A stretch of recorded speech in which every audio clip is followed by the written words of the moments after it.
The last topic that we are able to discuss under the core part of genetics is about genetic engineering and biotechnology. So the things that are needed to be discussed under genetic engineering and biotechnology are actually mainly methods and steps on how we are able to alter the DNA. Okay, so since the DNA contains a universal code, we can actually transfer DNA fragments or DNA genes from one organism to another organism that are unrelated to each other, because the DNA contains genetic codes that is universal for each and every type of organisms. Okay, so in the case of genetic engineering, okay, so we are actually able to discuss about recombinant DNA. So in the case of recombinant DNA, this is a type of DNA that has been genetically altered already.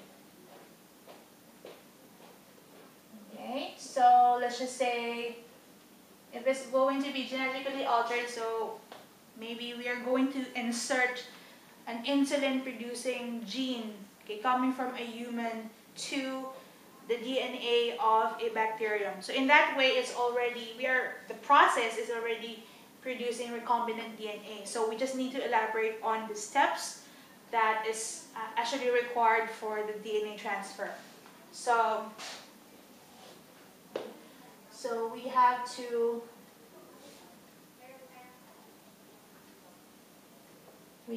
include as well that we have to discuss as well that genetic code is universal.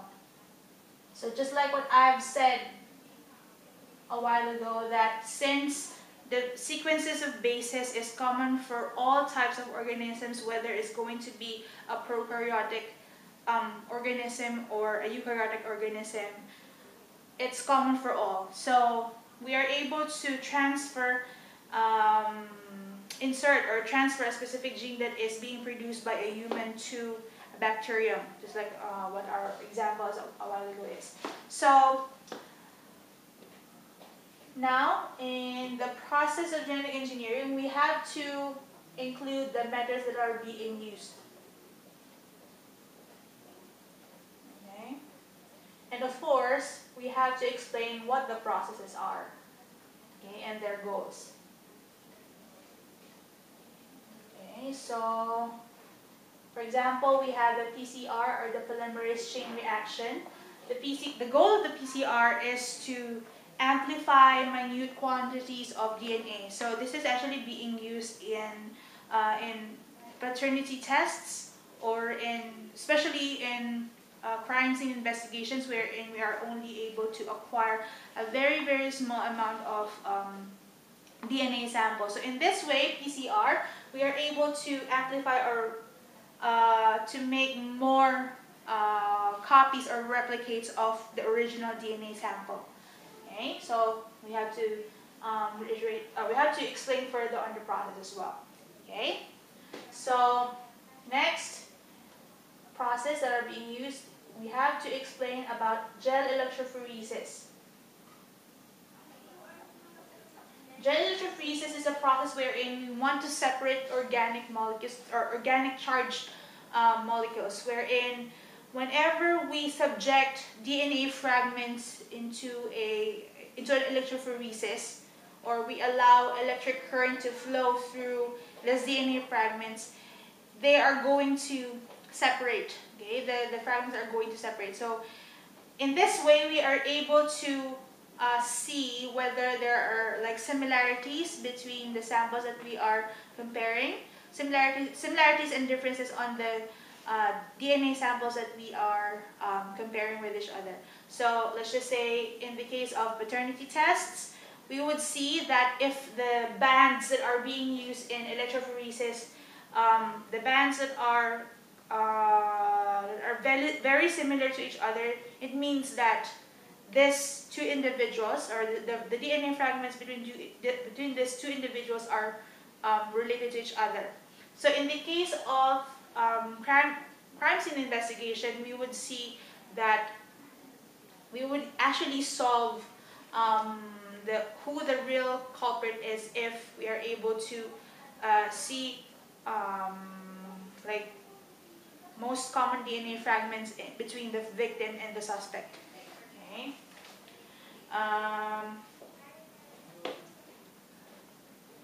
We are also able to use methods under gene transfer, okay, wherein we're able to cut DNA using restriction enzymes.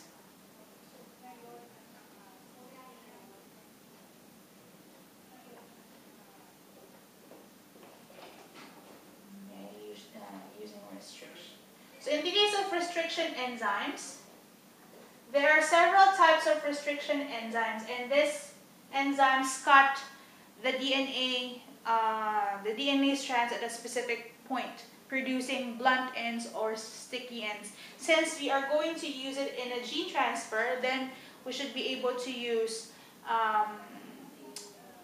like restriction enzymes that would be able to produce sticky ends, so that we can actually insert the required gene to a plasmid or to the DNA that is being produced by a bacterium. Okay? So the next thing that is needed to be discussed under genetic engineering is about DNA profiling. Okay, the above mentioned methods, we can actually use these methods under DNA profiling because we are just actually making a fingerprint of the DNA. Okay, so basically we are actually identifying a person or an organism because each and every DNA sample is very unique. So there's no two individuals will have the same DNA. So, okay, by using DNA profiling and comparing them with each other, we would be able to see, like, depending on what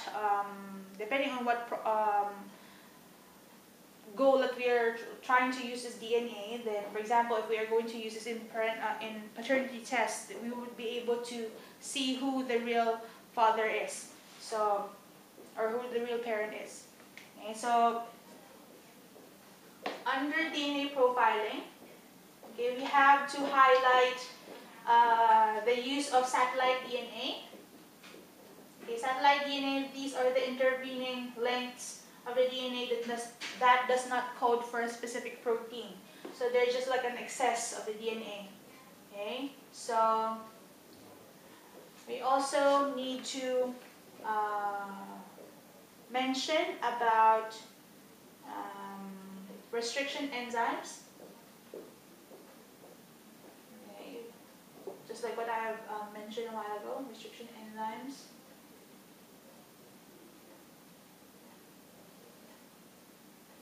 Of course, their uses.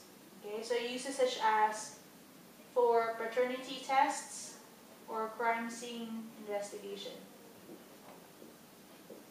Okay. So we also need to discuss about the techniques being used in gene transfer. So just like basic steps that are being used in gene transfer. So we should discuss about what enzymes that are being used to cut up the DNA or to cut up the required DNA that we want to insert to another DNA of an organism. We have to include what plasmids are. Plasmids are basically vectors or devices that are being used in gene transfer. So things like that.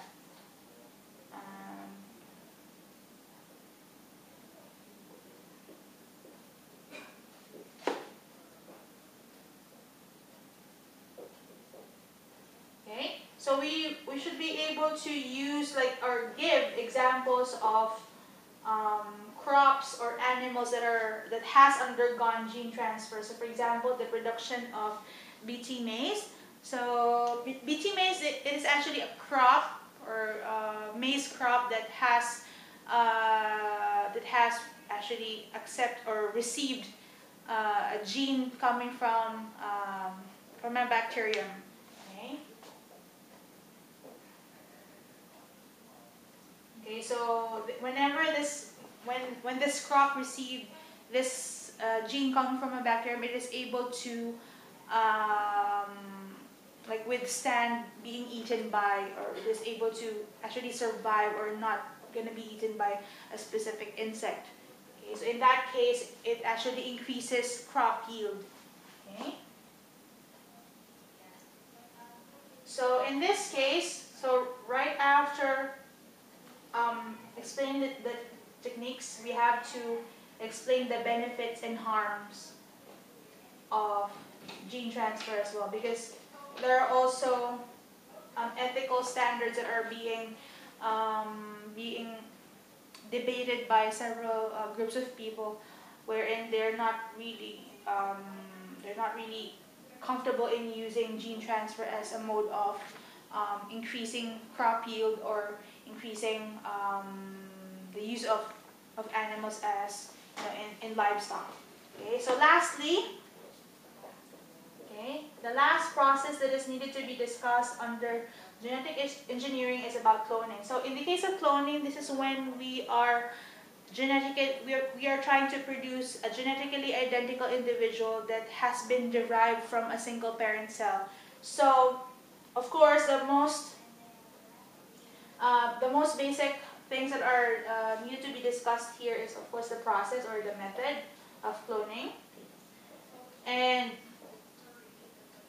one common example of it is when Dolly Dolly the sheep was able to be cloned from just one parent. Okay, so we also need to discuss about the advantages and disadvantages of cloning. So there are also like ethical issues that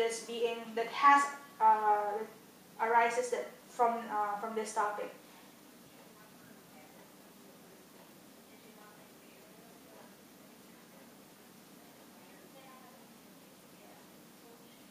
So these are the most common things that are needed to be discussed under genetic engineering and biotechnology.